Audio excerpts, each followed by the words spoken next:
Alors, un cas clinique. Un jeune patient âgé de 19 ans consulte en hématologie pour état de choc avec une pâleur suite à la prise de plaquenil comme traitement de Covid-19. Comme antécédent, il y a notion d'anémie lors de la prise de fièvre et cas sémilaire du côté maternel. Pour donc cas sémilaire du côté maternel, c'est-à-dire donc ça peut être une maladie héréditaire. Notion d'anémie lors de la prise du FEV et plaquenil va nous orienter alors beaucoup plus vers le favisme. Alors, donc, en examen clinique, il y a une asthénie profonde, dyspnée de repos, l'hypothémie, vertige, pâleur intense. Donc, tous ces signes sont en faveur beaucoup plus d'une anémie profonde ou sévère. Oligurie avec élimination d'urine rougeâtre, c'est beaucoup plus hémolyse intravasculaire parce que lors de l'éclatement donc de globules rouges va donner l'HB. L'HB va circuler dans le sang et passer dans les urines. C'est pour ça les urines de couleur rougeâtre. Il y a une hypotension 8-6 avec ectère cutaneo-muqueux. Dans l'hémogramme, ligne rouge et les globules la ligne rouge dans le globule rouge, il est 600 000 éléments par millimètre cube. L'HB, il est 6, l'hématocrite des 7. Le taux de réticulocyte, 20%. La ligne blanche, il est 8500 éléments par millimètre cube. L'équilibre leucocytaire, PNN, 75. Lymphocyte, 20%. Il y a une millimétrie de 5%. Les plaquettes, il est 400 000 éléments par millimètre cube. Le frottis de sang, macrocytose polychromatophiliaire avec érythroplastose circulant. La première question, interpréter l'hémogramme. Pour interpréter, il faut diviser alors et il faut interpréter ligne par ligne. On commence par la ligne rouge, donc il est effondré, donc on note qu'il y a une anémie sévère. Il faut calculer les indices érythrocytaires de type VGM et CCMH. Pour VGM, hématocrite sur les globules rouges x 10 et les 106 filtrolitres. Donc c'est normalement les valeurs normales entre 80 et 100. C'est les inférieur à 80, c'est-à-dire qu'il est microcytaire, supérieur à 100, c'est macrocytaire, et entre les deux, il est normocytaire. Chez cette patient, il est macrocytaire. CCMH, c'est l'HB sur l'hématocrite x 100 et les 35, normalement entre 30 et 36, c'est les inférieurs. Hypochromie, c'est le normal, normochromie, et il n'existe pas une hyperchromie. Le taux de réticulocyte aussi, il faut convertir à des valeurs absolues.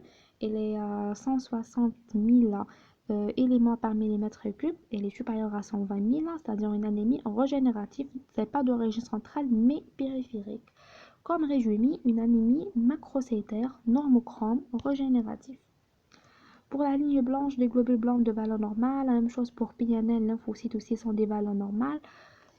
Il y a des mylémies modérées, c'est beaucoup plus des signes de régénération, la mylémie. La mylémie, c'est passage des globules rouges qui ne sont pas encore maturés de la moelle osseuse vers le sang pour un peu compenser alors cette hémolyse. Les plaques, c'est de valeur normale. Le frottisson, c'est signe cytologique de régénération, c'est macrocytaire, alors polychromato, érythrocirculant et des mylémies modérées. Deuxièmement, c'est quel diagnostic évoquez-vous et quels sont les arguments? Bien sûr, le diagnostic est anémie de type G6PD, anémie hémolytique de type G6PD ou favisme. Pour les arguments, déjà, il y a antécédents familiaux du côté maternel, notion d'anémie lors de la prise du FEF et prise d'antipaludien de synthèse, syndrome anémique avec syndrome d'hémolyse aiguë. Aussi, c'est une anémie macrocytaire, normochrome, régénératif et il y a des signes de régénération. Troisièmement, quel le bilan biochimique à demander et quel serait le résultat? Il faut demander la bilirubine, l'LDH, aptaglobine déjà, il y a un hectare. Donc, vous notez que la bilirubine élevée, l'LDH élevé, l'aptaglobine basse.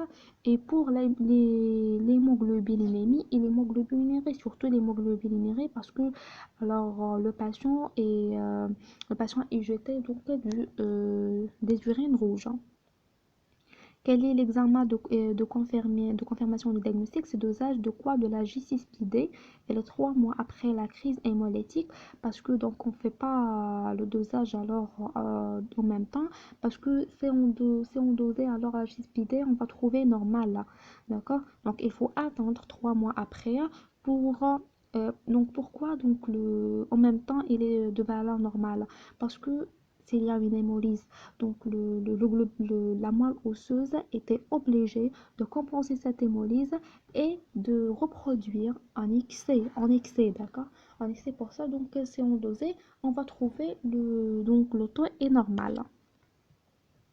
Donc le traitement c'est quoi? Il faut du malade, déjà le patient était en état de choc.